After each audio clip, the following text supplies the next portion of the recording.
ទ្រង់ជាព្រះនៃទូលបង្គំហើយទូលបង្គំនឹងអរព្រះគុណដល់ទ្រង់ទ្រង់ជាព្រះនៃទូលបង្គំនឹងដំកើងទ្រង់ឡើងហេតុដូច្នេះអរព្រះយេហូវ៉ាអើយទូលបង្គំនឹងអរព្រះគុណដល់ទ្រង់នៅកណ្ដាលអស់ទាំងសះហើយនឹងច្រៀងទំនុកសរសើរថ្វាយដល់ព្រះនាមទ្រង់អរព្រះអង្គម្ចាស់ជាព្រះនៃទូលបង្គំអើយទូលបង្គំនឹងសរសើរទ្រង់ឲ្យអស់ពីចិត្តហើយនឹងលើកដំកើងព្រះនាមទ្រង់ជាដរាបតទៅចូលសរសើរដល់ព្រះយេហូវ៉ាខ្ញុំនឹងអរព្រះគុណដល់ព្រះយេហូវ៉ាដោយអស់ពីចិត្តនៅក្នុងចំណោមនៃមនុស្សទៀងត្រង់ហើយក្នុងពួកជំនុំជនសូមបើកទ្វារនៃសេចក្តីសុចរិតឲ្យខ្ញុំនោះខ្ញុំនឹងចូលទៅហើយនឹងអរព្រះគុណដល់ព្រះយេហូវ៉ាកាលណាទូលបង្គំបានរៀនអស់ទាំងខច្បាប់ដ៏សុចរិតរបស់ទ្រង់នោះទូលបង្គំនឹងអរព្រះគុណដល់ទ្រង់ដោយចិត្តទាំងត្រង់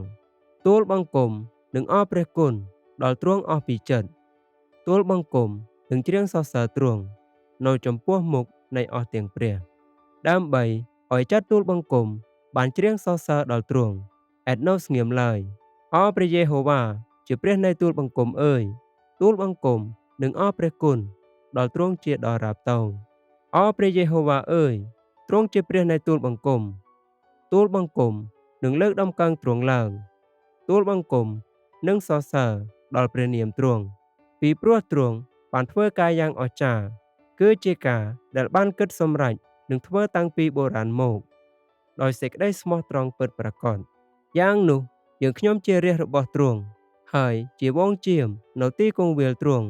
យើងខ្ញុំនឹងអរព្រះគុណដល់ទ្រង់ជាដរាបតទៅយើងខ្ញុំនឹងសម្ដែងសេចក្តីសរសើររបស់ទ្រង់នៅអស់ទាំងដំណរតរៀងទៅអស់អ្នកបរិសុទ្ធរបស់ទ្រង់អើយចូលស្រឡាញ់ដល់ព្រះយេហូវ៉ាចុះព្រះយេហូវ៉ាទ្រង់ការពារមនុស្សស្មោះត្រង់ហើយក៏សងដល់មនុស្សឆ្មាំងឆ្មៃជាបរិបូរណ៍អស់អ្នកដែលសង្ឃឹមដល់ព្រះយេហូវ៉ាអើយចូលមានកម្លាំងឡើងហើយឲ្យចិត្តអ្នករាល់គ្នាបានក្លាហានចុះត្បិតព្រះអង្គម្ចាស់យេហូវ៉ាអើយទ្រង់ជាទីសង្ឃឹមនៃទូលបង្គំទ្រង់ជាទីទុកចិត្តដល់ទូលបង្គំតាំងតែពីក្មេងមកគឺទ្រង់ហើយដែលថែរក្សាទូលបង្គំ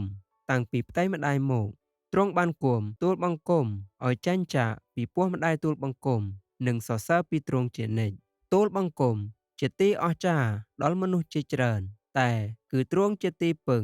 មួនរបស់ទូលបង្គំទេមាត់ទូលបង្គំនឹងពេញដោយសេចក្តីសរសើរដល់ទ្រង់ហើយនឹងពោលពីកិត្តិស័ព្ទនៃព្រះនាមទ្រង់ដល់រាបរាល់ថ្ងៃ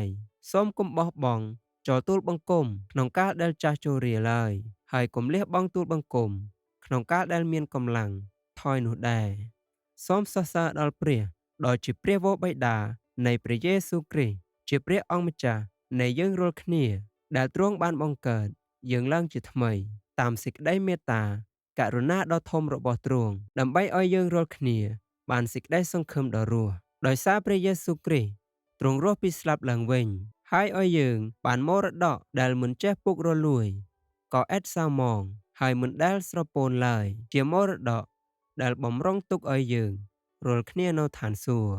ដែលដោយសារទ្រង់នោះអ្នករាល់គ្នាក៏ជឿដល់ព្រះដែលប្រោសឲ្យទ្រង់មានព្រះជន្មរស់ពីស្លាប់ឡើងវិញព្រមទាំងប្រទានឲ្យមានសិរីល្អ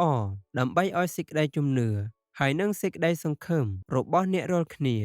បានជួបនៅនឹងព្រះអ្នករាល់គ្នាបានជំរះសម្អាតចិត្តដោយស្ដាប់តាមសេចក្តីពិតសម្រាប់ឲ្យបានសេចក្តីស្រឡាញ់ជាបងប្អូនឥតពុតមាយាដូច្នេះចូលស្រឡាញ់គ្នាទៅវិញទៅមកជាយ៉ាងខ្លាំងដោយចិត្តដ៏ស្អាតចុះមើលសេចក្តីស្រឡាញ់យ៉ាងណាដែលព្រះវរបិតាបានផ្ដល់មកយើងរាល់គ្នាឲ្យយើងបានហៅថាជាកូនរបស់ព្រះដូច្នេះគឺដោយហេតុនោះបានជាលោកីមិនស្គាល់យើងទេពីព្រោះមិនស្គាល់ទ្រង់ដែរ